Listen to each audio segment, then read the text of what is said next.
యేసయ్య నామములో ఈ ప్రాంతంలో నివాసం ఉంటున్నటువంటి ప్రజలందరికీ కూడా దైవ దీవెనలు ఆశీర్వాదాలు కలగాలని మనసారా కోరుకుంటూ ఉన్నాం. మరి ఏమనగా సకల కులాలకి ఒకడే సూర్యుడు. ఇండియా వాళ్ళకి అదే సూర్యుడు, పాకిస్తాన్ వాళ్ళకి అదే సూర్యుడు ఎలాగునో అలాగనే లోకమంతటికి కూడా ఒకడే రక్షకుడు.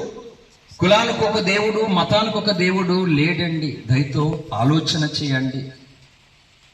సూర్యుడు నుండి వచ్చేటువంటి ఆ సూర్యరశ్మి భూమి మీద ఉన్నటువంటి సకల జీవరాశులకు ఎలాగైతే ప్రాణాధారము, అలాగే నీతి సూర్యుడు రక్షకుడైనటువంటి భగవంతుడైనటువంటి దేవుడు సకల జాతి ప్రజలందరికీ కూడా జీవ ప్రదాత అయి ఉన్నాడు.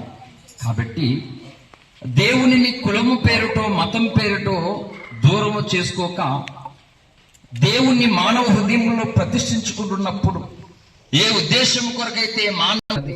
కాబట్టి ఒక్కొక్క కులానికి, ఒక్కొక్క మతానికి, ఒక్కొక్క దేశానికి ఒక్కొక్క సూర్యుడు ఎలాగైతే లేడో అలాగే భూమి మీద నివసిస్తున్నటువంటి జనులందరికీ కూడా ఒకడే దేవుడై ఉన్నాడు. అల్లా ఏక్ సప్త మాలికే అని ఖురాన్ చెప్తుంది. దేవుడు ఒక్కడే అని బైబిల్ చెప్తుంది. ఏకో నారాయణ అని పురాణం చెప్తుంది. అంటే ఇన్ని ప్రముఖ రిలీజియన్స్ వారు ఒకడే ఒకడే ఒకడే అని దేవుడిని అంటున్నప్పుడు ఆ ఒకడు ఎవరు నాకు కావాలని మనం కోరుకోవాలి. నిజానికి భూమి మీద ఏమి మనం సంపాదించినా సంపాదించకపోయినా పర్వాలేదు, గాని ఎవరు ఆ ఒకడు, ఎవరు ఈ సృష్టికర్త అనేటువంటిది మాత్రము తప్పక ఈ భూమి మీద మానవుడు ఉంటుండగానే, ఇంకా ఊపిరి తనలో ఉంటుండగానే తెలుసుకోవాలి ఈ మాట. లేకపోతే మానవుని జీవితము అర్థవంతముగా ముయ్యబడుతూ ఉన్నది. అది చాలా భయంకరమైనటువంటి పరిస్థితి. కనుక ఎవరు ఆ ఒకడు, ఎవరు ఈ పంచభూతాలను సృష్టించిన వాడు, ఎవడు సమస్త జీవరాశులను సృష్టించిన వాడు, ఎవరు ఎవరు ఎవరని వెతకాలి. ఎక్కడుంటాడండి వెతికితే? ఏ మూలన ఉంటాడు దేవుడు? వెతికితే దొరుకుతాడు ఆయన. పరిశుద్ధ బైబిల్ గ్రంథం యెషయా గ్రంథంలో చెప్పాడు, నన్ను వెతకని వారికి నేను దొరికి తిని అన్నాడు. అపోస్తలుల కార్యముల గ్రంథం 17వ అధ్యాయములో భూమి మీద ఉన్నటువంటి మానవ జాతి తనను కనుగొని తనలాడి తెలుసుకోవడం కొరకు పొలిమేర్లను దేవుడు ఏర్పాటు చేశాడు అంట. కాబట్టి ఈ వర్షంలో మేము తడుస్తూ దేవుణ్ణి మీకు పరిచయం చేస్తున్నామండి. మత ప్రచారము, కుల ప్రచారము కాదు కానండి, భగవంతుణ్ణి మానవ జాతికి పరిచయం చేయడానికి ఈ పనిని మేము చేస్తూ ఉన్నాం. ఇది మాకు ఆనందము. ఎవరి ఛార్జెస్ తో, ఎవరి ఖర్చుతో వాళ్ళే వచ్చారు స్వేచ్ఛగా. ఎవరు బలవంతంగా ఎవరిని ఇక్కడికి తీసుకురాలేదు. కాబట్టి ఎవరు ఆ ఒక్కడిని తెలుసుకోగలిగితే నీ జన్మ ధన్యమవుతుంది.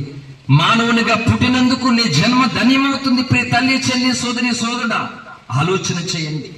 దేశ ప్రజలందరికీ ఒక నినాదం ఉంది. ఏంటి అంటే సత్యమేవ జయతే నానృతం అనేటువంటి ఒక నినాదం భారతీయులైన మనకు ఉన్నది. ఏంటి? ఏనాటికైనా సత్యము మనకి కావాలి, సత్యమే గెలిపిస్తుంది, సత్యాన్ని ఎవరు ఓడించలేరు అనేటువంటి ఒక నినాదం భారతీయులైన మనకుంది. కాబట్టి ఎవరు ఆ సత్యము? బైబిల్ గ్రంథం 14వ అధ్యాయం యోహాను సువార్త 6లో నేనే మార్గమును సత్యమును జీవమునై ఉన్నాను అన్నాడు యేసు ప్రభువారు.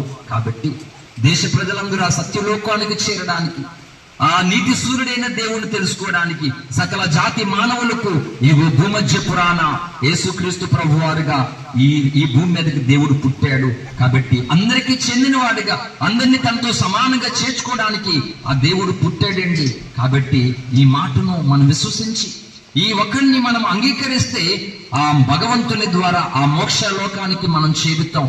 ఎవరిని భయపెట్టేవి కాదు, ఎవరిని ప్రలోభాలకు పెట్టేవి కాదు, ఎవరి హృదయపూర్వకంగా ఎవరి జ్ఞానమును అనుసరించి వారు ఈ మాటలను అన్వేషించి సత్యాన్ని తెలుసుకుని ఆ సత్యలోకానికి చేరాలని ఈ మాటలు తెలియపరుస్తున్నాను. దేవుడి మాటలు ప్రజల హృదయాలలో స్థిరపరిచి నెరవేర్చి నిత్య జీవం వారికి అనుగ్రహించును గాక.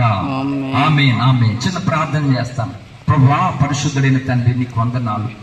ఎవరు ఆ ఒకడు అనేటువంటి మాటను ప్రజలు ఆలోచించి అన్వేషించి సత్యాన్ని తెలుసుకోవడానికి, ఆ ఒకడవైనటువంటి నిన్ను ఈ భూమి మీద అంగీకరించడానికి, ఊపిరి ఇంకా ఉంటుండగానే యాక్సెప్ట్ చేసి నిత్య జీవాన్ని స్వతంత్రించుకునే కృప ఇక్కడ ప్రజలందరికీ, నా దేశ ప్రజలందరికీ నీ కలుగ చేయమని యేసు ప్రభువు వారి పరిశుద్ధ నామములో ఈ మాటలు అందరి వినికుడులను దీవించి నెరవేర్చి ఆస్వాదించి నిత్య జీవంలో వారందరినీ చేర్చుకొనును గాక. ఆమేన్, ఆమేన్.